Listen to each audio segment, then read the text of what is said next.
आज लगभग हर व्यक्ति किसी न किसी परेशानी से जूझ रहा है। रहन सहन का ढंग, पश्चिमी सभ्यता का आकर्षण, प्रदूषित वातावरण, हर रोज आती नई से नई बीमारी और बेलगाम बढ़ती जनसंख्या जैसे अनेकों कारण हैं जो हर इंसान को अंदर ही अंदर खोखला करते जा रहे हैं। यही वजह है कि आज भारत में लगभग 50% लोग किसी न किसी बीमारी की दवाई ले रहे हैं।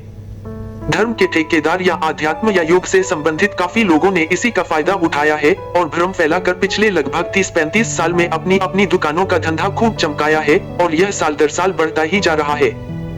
इस बढ़ती टेंशन का इलाज आज के चिकित्सा विज्ञान के पास है, लेकिन हम भारतीय सबसे अलग हैं। हम इलाज से ज्यादा अंधविश्वास पर विश्वास करते हैं। इसमें कुछ भागीदारी आज के डॉक्टर्स की भी है। सारे नहीं, लेकिन कुछ एक डॉक्टर्स भी इसका फायदा उठा रहे हैं, जिसके कारण लोग अंधविश्वास की ओर बढ़ रहे हैं और इसमें काफी हाथ उपरोक्त फैले जाल का भी है। इन सब के बीच एक अच्छी बात भी हो रही है कि लोगों का विश्वास एक बार फिर से प्राकृतिक चिकित्सा की ओर बढ़ रहा है और साथ ही साथ आज की युवा पीढ़ी भी धर्म, योग और ध्यान की तरफ आकर्षित हो रही है। दोस्तों, आज के समय में बहुत लोग ध्यान सिखा रहे हैं और बहुत लोग ध्यान सीख रहे हैं, लेकिन कितने असल में सीख पा रहे हैं इसका कोई भी डाटा उपलब्ध नहीं है। हाँ, सिखाने वालों का डाटा जरूर उपलब्ध है। ध्यान सीखने वाले यदि 20 या 30% लोग भी असल में सीख गए होते तो हमें एक परिवर्तन का दौर आम जिंदगी में जरूर दिखता, लेकिन अफसोस कि ऐसा कुछ भी नहीं दिख रहा है। इन्हीं जूझते लोगों के हमारे पास बहुत प्रश्न आते हैं कि ध्यान कई साल से कर रहे हैं लेकिन सफल नहीं हो पा रहे हैं, या ध्यान तो लगता है लेकिन अब एंजाइटी या बीपी या डिप्रेशन होने लगा है, या बहुत पुरानी सोच जकड़ रही है, या अपने आप से या अपनी सोच से डर लगने लगा है।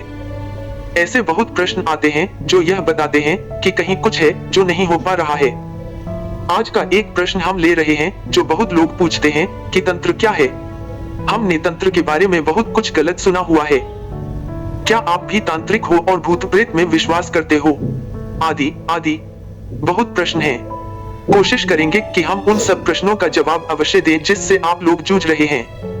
दोस्तों, तंत्र का वशीकरण या भूत प्रेत भगाने या अपने वश में कर उसे गलत प्रयोग में लाने से दूर दूर तक कोई लेना देना नहीं है। यह तंत्र का गलत प्रचार प्रसार है, या यूं कहे कि इस ब्रह्मा विद्या को जादू या टोने टोटके का नाम दे बदनाम करने की साजिश है। दोस्तों, तंत्र या तांत्रिक शब्द सुन डरने की जरूरत है भी और नहीं भी। तंत्र के नाम पर जादूगिरी दिखाने वाले तांत्रिक से डरने की जरूरत तो नहीं है। हाँ, सावधान जरूर रहने की आवश्यकता है, क्योंकि ऐसे लोगों का उद्देश्य केवल पैसा कमाना होता है। आप ऐसे ही तंत्र या तांत्रिक को जानते हैं या आज के समय में प्रसिद्ध हैं और हर गली मोहल्ले में इनका पोस्टर लगा मिल जाएगा, या वह खुद ही सड़क पर जादूगिरी दिखाते मिल जाएंगे। आजकल सावधान रहने की और भी ज्यादा आवश्यकता है, क्योंकि ऐसे लोग सोशल मीडिया पर काफी छाए हुए हैं। तंत्र का मंत्र से संबंध जरूर है, लेकिन वह इसका मुख्य अंग नहीं है। लेकिन आज आपको फिल्मों में या असल जिंदगी में ऐसे तांत्रिक मुंड माला लिए या कपाल की पूजा करते या जोर जोर से मंत्रोच्चार करते मिल सकते हैं। मंत्र एक अलग शाखा है। इस शाखा में भी ध्यान या तंत्र शामिल हो सकता है, लेकिन इस शाखा में ध्यान या तंत्र मुख्य अंग नहीं है। आज के समय में तंत्र या तांत्रिक में तंत्र, मंत्र, ध्यान केवल नाम मात्र है। बाकी सब केवल जादूगिरी, वशीकरण विद्या और सेक्स शामिल हो गए हैं या कर दिए गए हैं, या आप कह सकते हैं इन सब का घोल शामिल है। आइए तंत्र का इतिहास जाने। यह जानकर आपकी तंत्र के प्रति जागरूकता भी बढ़ेगी और साथ ही साथ विश्वास भी। इतिहास में ऐसा वर्णन मिलता है कि तंत्र की शुरुआत बुद्ध के समय हुई, जिसे आज हम बौद्धिक तंत्र के नाम से जानते हैं।